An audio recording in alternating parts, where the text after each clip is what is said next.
Hey guys, this is Stacy from eatthebite.com, and today I'm making spicy garlic chili noodles. It's easy. We've got ginger, garlic, scallion, and dark soy mixed with gochujang.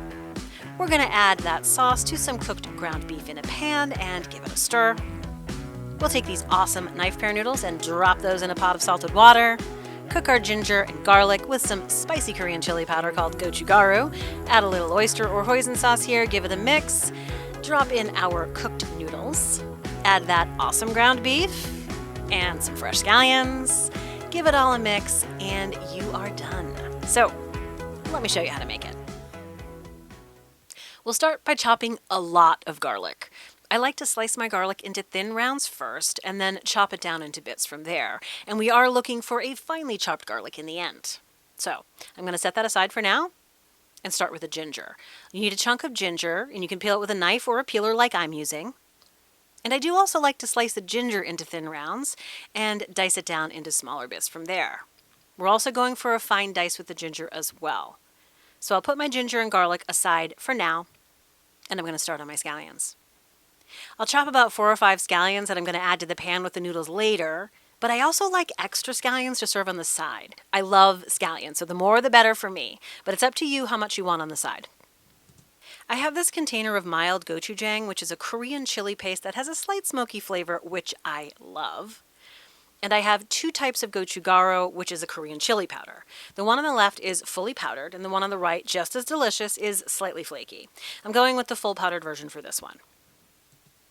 With the gochujang, I'm going to add a little bit of that to a small bowl. Then I also have some dark soy sauce, which is similar to regular soy, but has a more rich flavor and will give this dish a bit more depth of flavor. It's thicker too, so when you shake the bottle, it's going to stick to the sides unlike regular soy. And that makes for great pairing with noodles. So I'll add the dark soy to the dish with the gochujang. And then we're going to start by stirring this very gently at first so it doesn't splatter. Once the gochujang and dark soy start to mix together well, you can stir it a bit faster until the two are very well combined. So here we have 4 of the key ingredients, which are ginger, garlic, scallions, and the dark soy mixed with gochujang. I have what's called knife pear or knife cut noodles, which have this little sort of ribbony look around the edges that I found at a huge Asian market near where I live. I've tried 3 different brands from this store and they were all fantastic. And with knife pear noodles, they are packaged in these little bundles within the bag, and I used 6 bundles for this recipe, which should feed 4 people. I'm adding some ground beef to a pan on medium-high heat, and I'll start chopping it down. And you will need to break up the meat continually throughout the cooking process so it's crispy and crumbly at the end. This should take about 7 to 8 minutes. And I used an 85-15 blend for this, but if you do end up using an 80-20 blend, you'll need to drain most of the fat from that pan, so keep it in mind. Once the ground beef is crispy and crumbly, I'll add that gochujang and dark soy mixture. Then I'm going to give it a good mix around until all the beef is coated. And you want to make sure to taste this to adjust your flavors if needed, and if you'd like, you can add another splash of that dark soy sauce, which I did. Give it one final mix, and then we're going to transfer that beef to a bowl. Our noodles take about 5 minutes to cook, so I'm going to drop those in my boiling salted water. Then I'm going to add a little oil to my pan, which is on medium heat. Give those noodles a quick toss. Add my ginger and garlic to the pan. I needed a little more olive oil here, and now I'm going to mix this around for a minute or 2 until it's fragrant. Now we're adding the real heat, which is that spicy Korean chili powder called gochugaru. I'm adding 2 teaspoons here, which will give this dish a great kick, but if you want mouth on fire hot, add a full tablespoon. We're going to mix everything together for a minute or so until it looks about like this. Then I'm going to add some oyster sauce here. You could add hoisin sauce as well if that's what you have on hand. And now we'll give this a mix around the pan for a minute. This next ingredient is totally optional, but I do like adding a little Indonesian sweet soy sauce, which I always have on hand, but if you don't, you can skip it, no biggie. Then I'm going to give everything one final mix. And now it is time to start dropping our noodles right into that pan.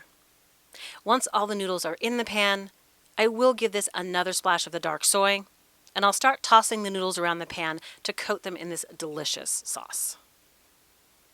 After that, we'll add that awesome ground beef into the pan, and now we just need to toss it again so that everything is mixed together. Next, we're going to throw our scallions in there. We're going to give that another mix around as well. We'll add a little more dark soy if you'd like. And let's get a closer look at our final presentation. And now it's time to eat the bite.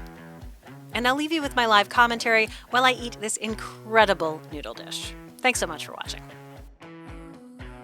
Oh yeah, and if you want, if it's not like wet enough for you, you can add a little warm water to that and toss it.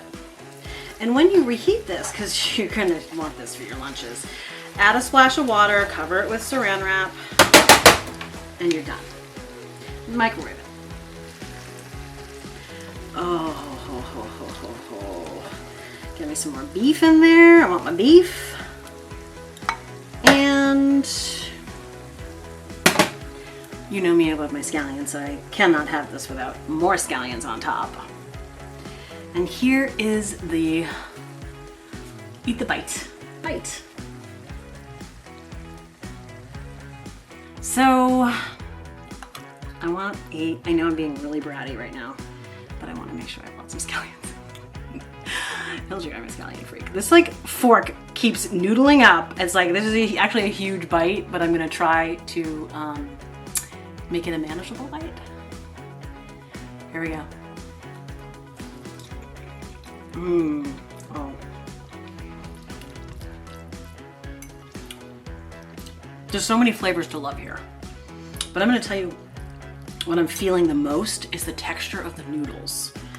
These noodles are just fantastic. A new discovery, considering they're from Taiwan and I lived in Taiwan for a year and I never saw these noodles somehow. I don't know how that's possible, but I didn't.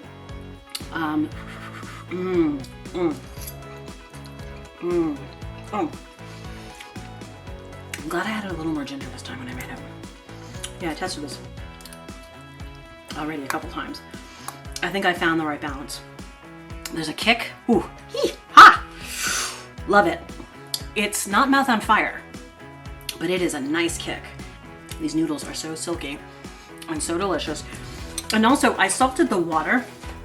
That was the other thing. Sorry, I did use salt. I salted the water because you should always salt your pasta water. And for this big pot of water, I just did 2 teaspoons of salt. I think that's my norm. Comes out perfect every time. Because I did get some salt, in the noodles. Very, very nice amount. Perfect amount. And I will tell you, the first time I made this, I did mouth on fire hot, and I did a tablespoon of the gochugaru. Oh boy. So you can do that if you're of that variety of person that loves to have their mouth on fire. And even though my mouth was on fire, when I went back to have it the next day, like my mouth was like, yeah, I know what's gonna happen here. I know it's gonna happen and I'm ready for it. And it wasn't as mouth on fire the next day. But if you want a nice kick, 2 teaspoons was plenty.